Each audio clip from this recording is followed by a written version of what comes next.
Hello friends, welcome back to my YouTube channel. ಹೆಂಗಿದ್ದೀರಾ? ಎಲ್ಲ ಚೆನ್ನಾಗಿದ್ದೀರಾ ಅಂದ್ಕೊಂಡಿದ್ದೀನಿ. ಇದು ಭಾನುವಾರದ ವ್ಲಾಗು ನಾನು ಹಾಕ್ತಾ ಇರೋದು.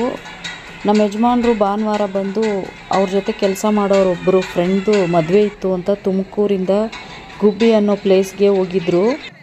ಇದು ಆಫೀಸಲ್ಲಿರೋರೆಲ್ಲ ಸೇರಿಕೊಂಡು ಒಂದು 15 ಜನ ಒಟ್ಟಿಗೆ ಹೋಗ್ತಾ ಇರೋದ್ರಿಂದ ನಾವ್ಯಾರೂ ಹೋಗಲಿಲ್ಲ. ಅವರು ಫ್ರೆಂಡ್ಸ್ ಸರ್ಕಲ್ ಮಾತ್ರ ಹೋಗ್ತಾ ಇರೋದು. ಅದರಿಂದ ನಾವು ಅಟೆಂಡ್ ಮಾಡಲಿಲ್ಲ. ಅಲ್ಲಿ ಯಾವ ರೀತಿ ಇತ್ತು ಅಂತ ವೀಡಿಯೋಸ್ನೆಲ್ಲ ತಗೊಂಡು ಬಂದಿದ್ರು. ಆ ವೀಡಿಯೋಸ್ನೇ ಈಗ ನಿಮ್ಮ ಜೊತೆ ಶೇರ್ ಮಾಡ್ಕೋತಾ ಇದ್ದೀನಿ.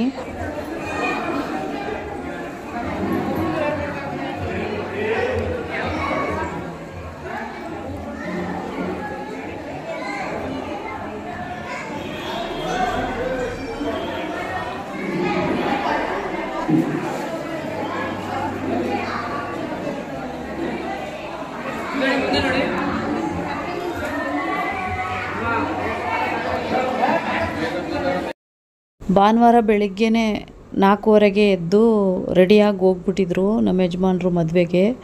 ಅದು ಮುಗಿಸ್ಕೊಂಡು ಬಂದಿದ್ದು ರಾತ್ರಿ 10 ಗಂಟೆಗೆ. ಯಾಕಂದರೆ ಈ ಫ್ರೆಂಡ್ಸಲ್ಲಿ ಒಬ್ಬರು ತುಮಕೂರವ್ರೆ, ಅವರು ಆಟೋ ಇಟ್ಕೊಂಡಿದ್ರು. ಅವರು ಇನ್ನೊಂದು ಸರಿ ಎಲ್ಲಿ ಬರ್ತೀರಾ, ಸುತ್ತೋ ಪ್ಲೇಸು ಒಂದು 3-4 ಇದೆ, ಬನ್ನಿ ತೋರಿಸ್ತೀನಿ ಅಂದ್ಬಿಟ್ಟು ಹಂಗೆ ಕರ್ಕೊಂಡೋಗಿ ತೋರಿಸಿದ್ದಾರೆ.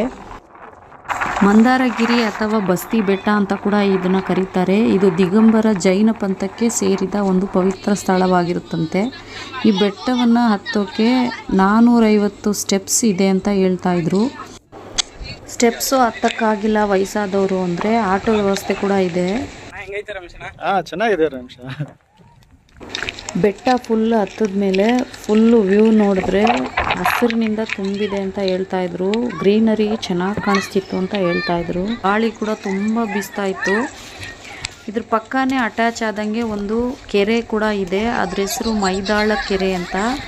ಅದು ಕೂಡ ತುಂಬ ಚೆನ್ನಾಗಿದೆ ಅಂತೆ. ಈ ಬೆಟ್ಟ ಹತ್ತದ ಮೇಲೆ ಅಲ್ಲೋಗಿ ಕೂತ್ಕೊಂಡ್ರೆ ತಣ್ಣಗೆ ಗಾಳಿ ಬೀಸುತ್ತೆ.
ಫ್ರೆಂಡ್ಸ್, ಬೆಟ್ಟಕ್ಕೆ ಹತ್ತಿದ ತಕ್ಷಣ ಎಂಟ್ರೆನ್ಸಲ್ಲೇ ಅರಳಿ ಮರದ ಕೆಳಗಡೆ ಜೈನರು ಕುಳಿತುಕೊಂಡು ತಪಸ್ಸು ಮಾಡೋ ಹಾಗೆ ವಿಗ್ರಹಗಳನ್ನ ಕೆತ್ತಿದ್ದಾರೆ. ಹಾಗೆಯೇ ಈ ಅರಳಿ ಮರ ಬಂದು ಆರ್ಟಿಫಿಷಿಯಲ್ ಮರ, ನಿಜವಾದ ಮರ ಅಲ್ಲ. ಹಾಗೆಯೇ ಸುತ್ತ ಬಂದು ಅರಳಿ ಮರ ಸುತ್ತ ಭಕ್ತಾದಿಗಳು ಕೂತಿರೋ ಹಾಗೆ ವಿಗ್ರಹಗಳನ್ನ ಕೂಡ ಕೆತ್ತನೆ ಮಾಡಿದ್ದಾರೆ. ಅದನ್ನು ಕೂಡ ನೋಡೋಕ್ಕೆ ತುಂಬ ಚೆನ್ನಾಗಿದೆ. ಬೆಟ್ಟದ ಮೇಲಿಂದ ಪಿಕಾಕ್ ಟೆಂಪಲ್ ಯಾವ ರೀತಿ ಕಾಣಿಸ್ತಾ ಇದೆ ನೋಡಿ. ಇನ್ನು ಪಿಕಾಕ್ ಟೆಂಪಲ್ ಬಗ್ಗೆ ಹೇಳೋದಾದರೆ ಮಂದಾರಗಿರಿಯ ಪ್ರಮುಖ ಆಕರ್ಷಣೆ 81 ಅಡಿ ಎತ್ತರದ ಗುರು ಮಂದಿರಕ್ಕೆ ಹೋಗ್ಬೋದು.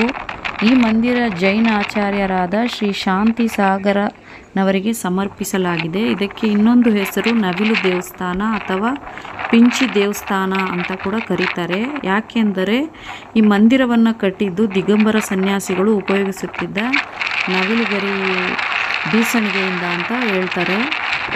ಅದು ಒಳಗಡೆ ಎಲ್ಲ ಹೋಗಿ ನೋಡೋಕ್ಕೆ ಹೋಗಲಿಲ್ಲ ಅವರು, ನಮ್ಮ ಯಜಮಾನರು. ಲೇಟ್ ಆಗುತ್ತೆ ಅಂತ ದೂರದಿಂದಾನೇ ಬೆಟ್ಟದಿಂದಾನೇ ಮೇಲಿಂದ ನೋಡಿಬಿಟ್ಟು ವಾಪಸ್ ಬಂದುಬಿಟ್ಟಿದ್ರು.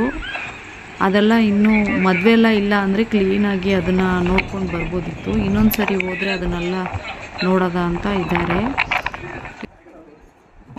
ಟ್ರಾವೆಲು ಇಷ್ಟಪಡೋರು ಈ ಪ್ಲೇಸ್ನ ಕೂಡ ಆ್ಯಡ್ ಮಾಡ್ಕೊಳ್ಳಿ. ತುಂಬ ಚೆನ್ನಾಗಿದೆ ಈ ಪ್ಲೇಸು. ನಾವು ಹೋಗಬೇಕು ಅಂತ ಇದ್ದೀವಿ. ಇನ್ನೊಂದು ದಿನ ಯಾವಾಗಲಾದರೂ ಟೈಮ್ ಇದ್ದರೆ, ಲೀವ್ ಇದ್ದರೆ ಮಕ್ಕಳಿಗೆ ಹೋಗೋದ ಅಂತಿದ್ದೀವಿ ಫ್ರೆಂಡ್ಸ್.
ಇನ್ನ ಕೆಳಗಡೆ ದೇವಸ್ಥಾನ ಅಣ್ಣ, ಇದು ಬಸ್ತಿ ಬೆಟ್ಟ ಅಂತಾರೆ, ಮಂದಗಿರಿ ಬೆಟ್ಟ ಅಂತಾರೆ.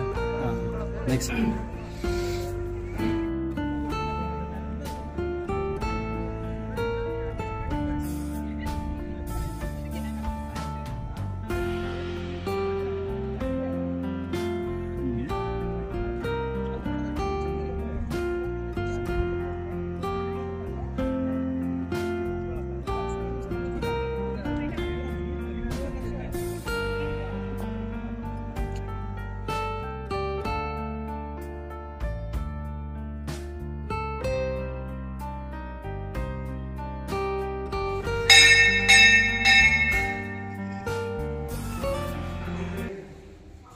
ಫ್ರೆಂಡ್ಸ್, ಈ ವಿಡಿಯೋನ ಕೂಡ ಇಲ್ಲಿಗೆ ಎಂಡ್ ಮಾಡ್ಕೋತಾ ಇದ್ದೀನಿ. ಈ ವಿಡಿಯೋ ಇಷ್ಟ ಆದರೆ ಲೈಕ್ ಮಾಡಿ, ಕಮೆಂಟ್ ಮಾಡಿ, ಶೇರ್ ಮಾಡಿ. ಪ್ಲೀಸ್ ಸಬ್ಸ್ಕ್ರೈಬ್ ಮಾಡೋದನ್ನ ಮರಿಬೇಡಿ. ಯಾರು ನನ್ನ ಚಾನಲ್ನ ಹೊಸ್ದಾಗಿ ನೋಡ್ತಾ ಇದ್ದೀರಾ ದಯವಿಟ್ಟು ಸಬ್ಸ್ಕ್ರೈಬ್ ಮಾಡ್ಕೊಂಡು ನೋಡಿ, ನನಗೆ ಮೋಟಿವೇಶನ್ ಸಿಕ್ತಂಗೆ ಆಗುತ್ತೆ.